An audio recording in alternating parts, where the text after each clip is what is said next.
my name is Cole Ingram, and today I'm going to be talking about the role of women in the French Revolution, an often overlooked but incredibly important part of this transformative period in history.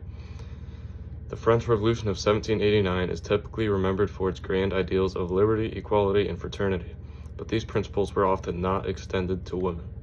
My main argument today is that while women were excluded from formal political power, their activism fundamentally challenged traditional gender roles and pushed back against a male-dominated social system. Despite facing harsh repression, the actions of women during the time forced society to confront its contradictions regarding gender equality. This topic connects directly to the course's big idea of social systems, how entrenched social structures like gender hierarchies were disrupted during times of revolution. Women in the revolution demonstrated how political change can both empower and marginalize different groups in society. In researching this topic, I drew on a range of historical sources to understand how women shaped the course of the revolution. For instance, Dominique Gatineau reconstructs how working-class women in Paris were involved in protests, political clubs, and discussions. She highlights how these women used the revolution's language, liberty, and equality to push for their rights. One of the key figures I focused on is Olympe de Gouges, who boldly wrote the Declaration of the Rights of Women and of the Female Citizen in 1791. Her work directly challenged the revolution's exclusion of women from its rights framework. Joan Wallet Scott also helped me understand how gender roles weren't simply ignored during the revolution. They were redefined to reinforce male authority, even in the face of revolution rhetoric. These sources help me frame how women were both part of the revolutionary action and also actively silenced by it. Women's active participation in politics. Despite being formally excluded from political rights, women were deeply involved in the revolution. One of the most significant moments was the Women's March on Versailles in 1789. Thousands of women, many from the working class, marched to Versailles to protest food shortages and demand that King Louis address their grievances. This march was pivotal because it not only showed women's capacity for political mobilization, but also forced the king to move back to Paris, symbolizing how the people, including women, had the power to change the course of the revolution. Women also formed political clubs where they discussed revolutionary ideas and even organized protests. These clubs were rare spaces where women could become educated on political issues and actively participate in shaping the course of the revolution. The Society of Revolutionary Republic Women, for example, was one of these groups, where women debated politics, distributed pamphlets, and took part in the radical changes of the time. The example of Olympe de Gouges. Olympe de Gouges is perhaps the most famous figure who explicitly challenged the revolution's treatment of women. Her Declaration of Rights of the Woman and the Female Citizen mirrored the Declaration of the Rights of Man and argued that if women could be punished by the law, facing the same consequences as men, they should have the right to participate in making the laws. This was a radical call for gender equality at the time when revolution still confined women to their domestic sphere. Her bold activism, however, led to her execution in 1793. A stark reminder of how dangerous it was to challenge the patriarchal norms of the revolution. She became a martyr for women's rights, and her legacy paved the way for future feminist movements. The backlash and repression of women's rights.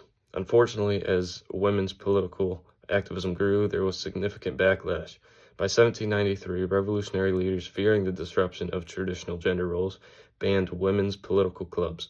They claimed women's involvement was a threat to public order and social harmony. This was a clear attempt to reassert male dominance in the face of growing female activism. What's especially interesting is that women's brief engagement in politics during the revolution quickly gave way to repression. Many women who had marched for liberty were now silenced, imprisoned, or forced back into their domestic roles. Alan Houghton, a historian, explains how the repression reflected the fragility of women's gains, how temporary social upheavals often reassert old power structures when faced with resistance. Why is this topic so important? The so what of my research is that it reveals the contradictions at the heart of the French Revolution. While the revolution promised equality for all citizens, it stimulated simultaneously excluded half of the population of women from these rights. It shows us even radical movements can reinforce traditional gender hierarchies, depending on how those in power choose to define citizenship and equality.